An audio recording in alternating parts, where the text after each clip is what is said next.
Yeah, okay. Well, I'm Steven Sutcliffe. I'm a senior lecturer in religious studies at the University of Edinburgh.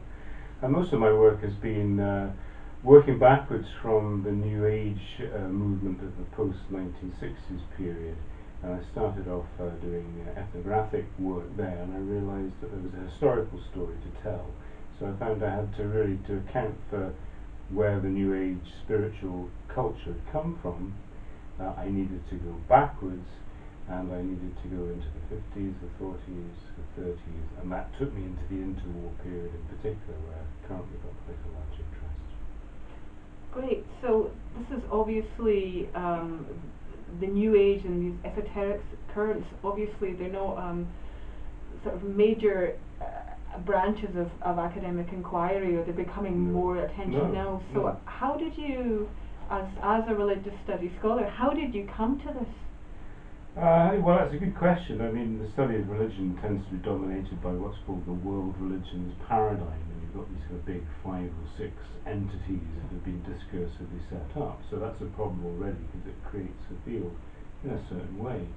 But I was lucky enough to have a PhD supervisor who was interested in probing, getting behind that and sort of starting to deconstruct that. And there's been quite a lot of work deconstructing that stuff actually in the last 10, 15 years, but it's surprisingly pervasive. It kind of keeps things in check, and of course it keeps the whole kind of wider scene of what we might call less strongly institutionalized spirituality and religiosity. It kind of keeps that on the back burner, and it creates it really constructs it as marginal, I suppose.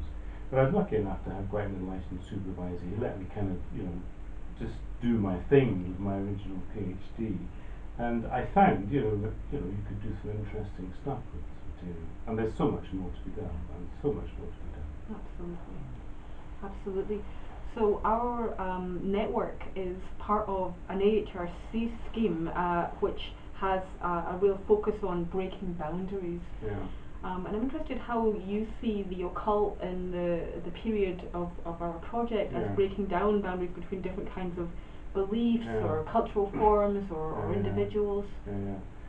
I think there's two things I was thinking about this. I mean, I think it does kind of what would be the image. It sort of kind of crumbles up the iceberg, so it sort of deconstructs the masses and allows the mass of material and allows different elements to come into contact with each other. Different forms of sociality, different class encounters, gender encounters, all become possible there. So I think there is a kind of a breaking up of the homogenized mass, if you like, into a lot of sort of smaller, more interesting formations. But I also think there are boundary formations happening within this milieu as well. So it's not just dissolving boundaries; it's creating new ones. So you might think of counter elites emerging or counter spheres emerging, partly as a creative response actually, but also as a way of getting like-minded folk together in new situations. Great. Could you maybe talk a bit more about particular groups or belief systems that you've worked in where you see that happening? Well, what I've been doing quite a bit of work on at the moment is Gurdjieff and his various associates and followers and students. And this is a big, complicated field in itself, with very little scholarly work has really been done on it yet.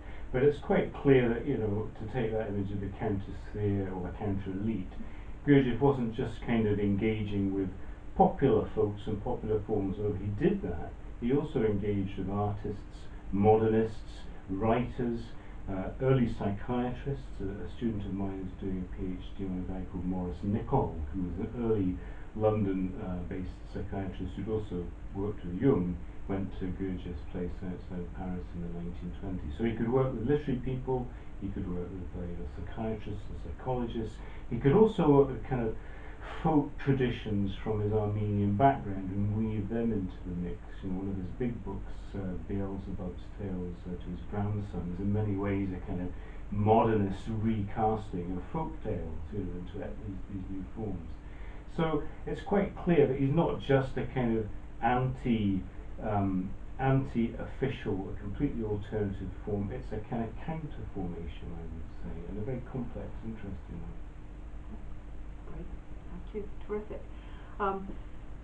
One of our main focus in this project is on this idea of the popular occult, which might seem like a contradiction. What do you think? Can the occult be popular? Oh yeah, definitely. We'd like to do. I mean, well, yeah. I mean, I think there's. I mean, one thing is I think we have a very impoverished historiography of this field, so there's not an awful lot of work and energy that has been done in your period in question. You know, perhaps in literary studies, which is areas I'm less familiar with, perhaps, you know, there's a reasonable amount of work there. We don't have much in the way of, well, maybe not, okay. We certainly don't have much in the way of social histories of this kind of activity, and, you know, you'll know the kind of standard monographs that exist as well as I do. But I think, you know, if we had the kind of capital in terms of human resources and financial capital to give to some of these areas that we're quite happy to give to many other more established areas in the academy, we would know a lot more about the popular forms. And it's clear, for example, that you know, the New Age milieu that I was working with originally is an immensely popular phenomenon in the two senses of being widely liked and widely distributed. I think it's clear that prior to that, in the period of this project in particular, occult stuff was quite widely liked, although I don't think we shouldn't kind of overemphasize, you know, we shouldn't jump to conclusions in the absence of evidence. But it was certainly, you know, reasonably well distributed through book publishers, bookshops, but we know very little about. So I guess I think we need to know more about publishers like Aquarium Press, Watkins, to go back to Watkins Bookshop at an earlier period, Ryder, you know, who of course, as you know, published the Occult Review, and a whole host of other kind of stuff. It would be great if we could sort of trace some of the diffusions of their publications and just see, you know, what kind of sales they had.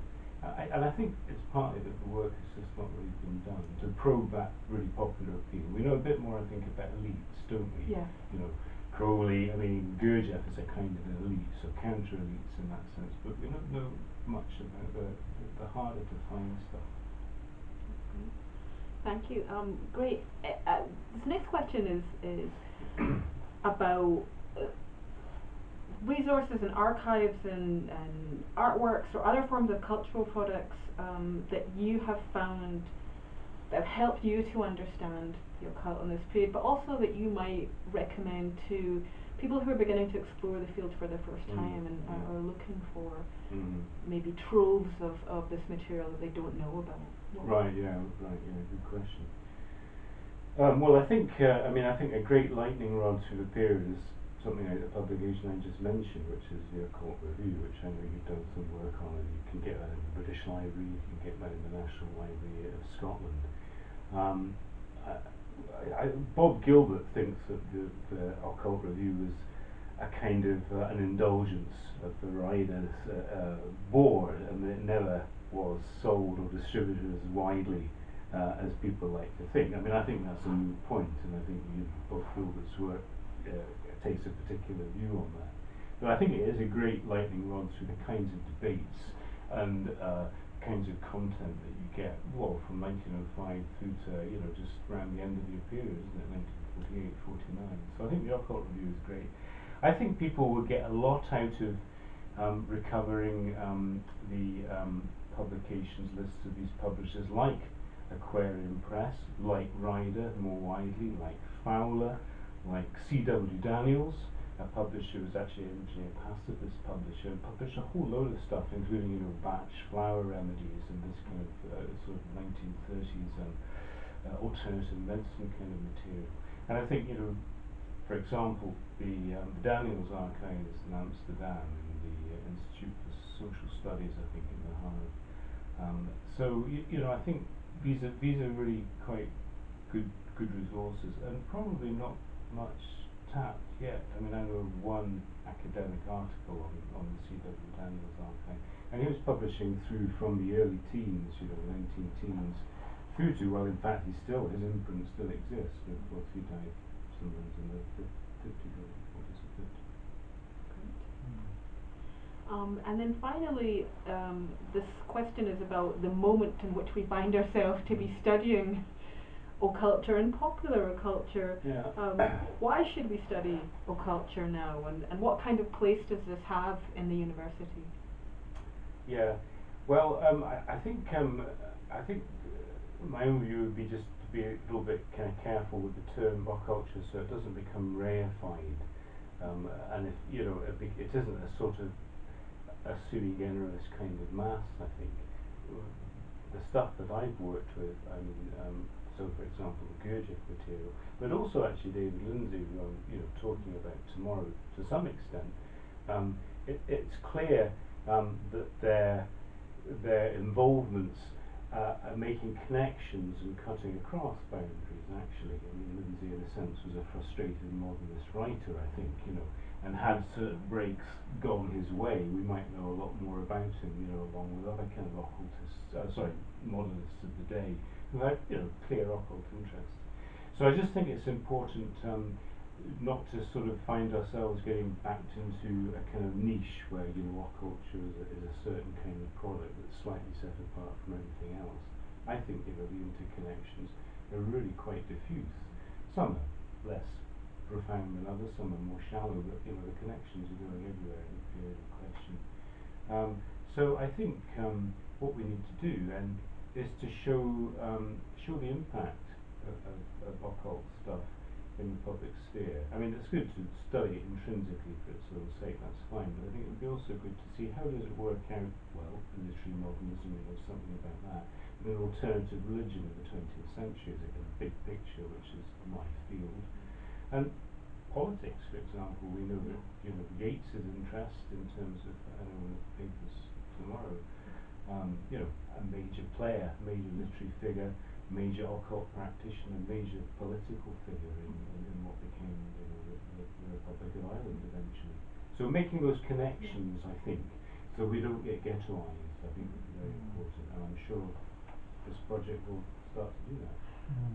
That's terrific. Thanks so much, Stephen. You're Yeah, thanks.